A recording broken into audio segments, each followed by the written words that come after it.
Les amis, on va parler d'une actualité brûlante. Une actualité piquante qui a non seulement fait trembler la planète basket, mais également les républiques françaises et camerounaises. Mesdames, messieurs, nous allons parler aujourd'hui de l'affaire Joel Embiid. Pour ceux qui sont passés à côté de ce dossier, encore une fois, sortez de votre grotte parce que là, c'est très grave. Joel Embiid aurait entamé les formalités administratives pour être naturalisé français et pour pouvoir, par conséquent, jouer en équipe de France. Et alors là, les gars, le drama. Il y a clairement deux teams qui se sont formés. D'un côté, on a eu la team Helicobit, Joel Embiid, bienvenue chez nous, bienvenue en équipe de France. Et de l'autre côté, on a la team Joel en équipe de France. C'est non, il n'a pas de lien avec la France. Nous n'en voulons pas dans notre sélection. Je résume un petit peu, mais de toute façon, on va rentrer dans le détail juste après. Et profitez-en d'ailleurs pour me dire dans les commentaires dans laquelle des deux teams vous vous trouvez. Vous pouvez aussi vous considérer en pleine free agency et vous ne savez pas vers quel team vous allez vous tourner. Mais c'est sûr, vous avez sûrement déjà un petit avis sur la question, donc n'hésitez pas à le partager dans les commentaires. Maintenant, on va aller un petit peu dans le détail parce qu'il y a des choses hyper intéressantes qui ont été sorties d'un côté comme de l'autre,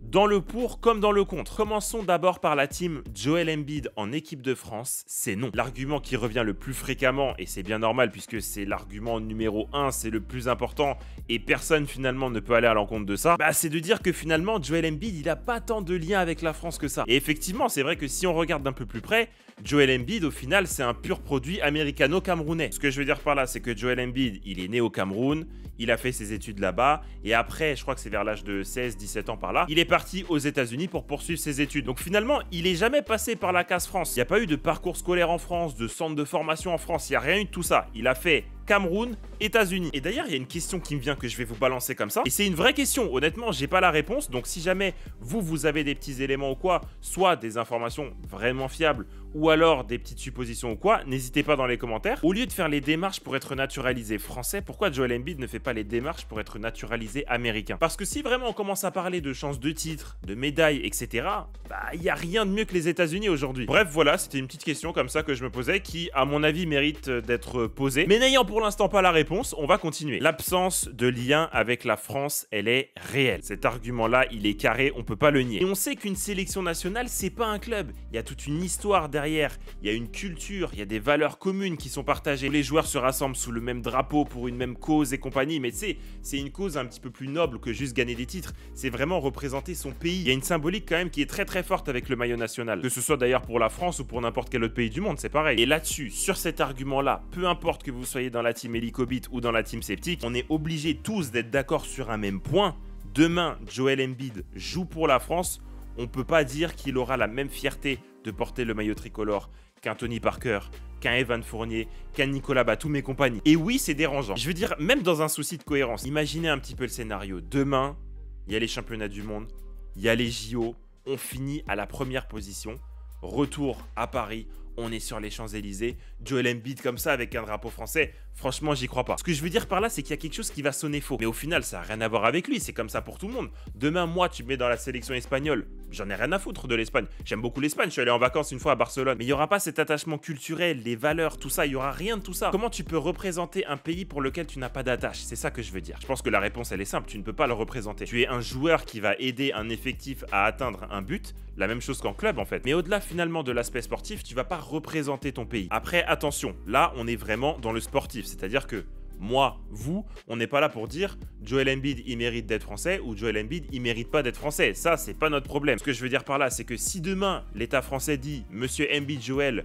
nous vous accordons la nationalité, Dieu bénisse. On est juste là pour se positionner sur l'aspect sportif. Joel Embiid en équipe de France, c'est oui ou c'est non. Maintenant, on va parler de deux autres arguments qui sont un peu bancals et qui sont pas mal revenus. Le premier, c'est de dire, ok, regardons un petit peu notre liste de joueurs intérieurs, on a déjà ce qu'il nous faut. On n'a pas besoin de Joel Embiid. Le second, c'est de dire que d'un point de vue moral et éthique, on n'envoie pas un très bon message, notamment par rapport aux jeunes joueurs étrangers qui se diraient, bon tu sais quoi, finalement, mon pays c'est bien, mais je vais aller essayer de jouer en équipe de France ou dans une autre nation hyper compétitive pour aller chercher des titres. Un petit peu la même logique qu'en NBA avec les Ring Chasers. Ces deux idées-là, ce que je vous propose, c'est qu'on se les mette de côté et je vais en parler un peu plus tard. Passons maintenant à l'autre team, la team Zizicopter. Je vous le redis, de ce côté-là de la frontière, nationalité, naturalisation, vous l'avez? De ce côté-là de la frontière, on est dans un délire 100% sportif. Et sportivement, c'est littéralement impossible de ne pas se réjouir de l'arrivée d'un des, sinon du meilleur pivot de la meilleure ligue de basket au monde. Évidemment que si on se penche sur la feuille de match, qu'on voit Rudy Gobert, Victor Wembanyama, Joel Embiid, mais bien sûr qu'on va être en folie. Et j'ai envie de vous dire que c'est toujours mieux d'avoir trop de joueurs,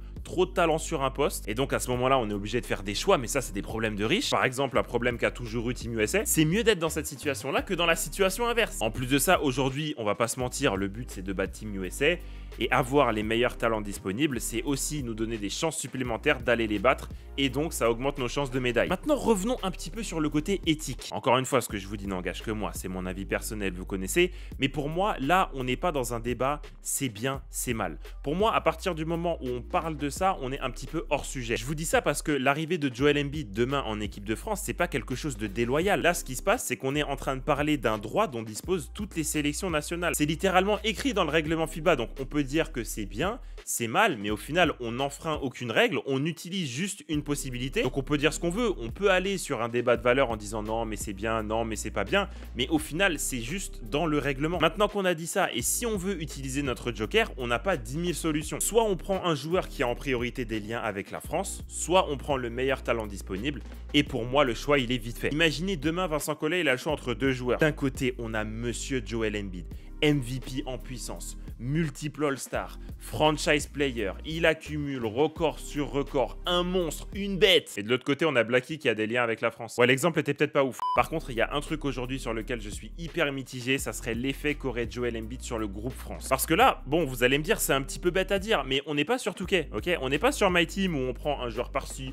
un joueur par-là, on en a rien à foutre des égos des uns et des autres et ça pose aucun problème. Là, c'est la vraie vie, avec des vraies personnes et il faut se poser les bonnes questions. Est-ce que Joel Embiid serait bien accueilli dans le vestiaire? Est-ce que ça va pas aussi créer des tensions entre les joueurs, voire entre les joueurs et le staff? Aujourd'hui, on a un groupe qui est structuré, qui est carré et on a des cadres dont un certain Rudy Gobert. Rudy Gobert, ça vous aura pas échappé, il joue exactement au même poste que Joel Embiid. Qui dit même poste dit concurrence, alors on pourrait aussi se dire on va faire jouer les deux en même temps. Je vois pas trop la complémentarité entre les deux, mais après, pourquoi pas, moi je suis pas coach. Toujours est-il que quand t'as deux gars sur le même poste, ça va se battre pour des minutes. Et bien que Rudy Gobert soit un joueur incroyable, il y a clairement une classe d'écart entre les deux. Et en plus de ça, en partant du principe qu'il y a une concurrence entre les deux, est-ce qu'on pourra vraiment parler de concurrence saine? Il y a aussi Evan Fournier qui s'était déjà exprimé sur le cas Embiid, et le moins qu'on puisse dire, c'est qu'il n'était pas très chaud. Tout ça pour vous dire que l'arrivée de Joel Embiid, ça peut fragiliser l'équipe et fragiliser l'équilibre et la structure du groupe qu'on avait déjà trouvé. Et finalement, toute la question, elle est de savoir si on est prêt à prendre ce risque pour peut-être ramener des titres. Voilà pour ce petit format, podcast, appelez ça comme vous voulez, autour du cas Joel Embiid. Pour ma part, si je devais un petit peu vous résumer ma position, je suis plutôt favorable à l'arrivée de Joel Embiid en équipe de France parce que je me place vraiment dans une optique sportive, mais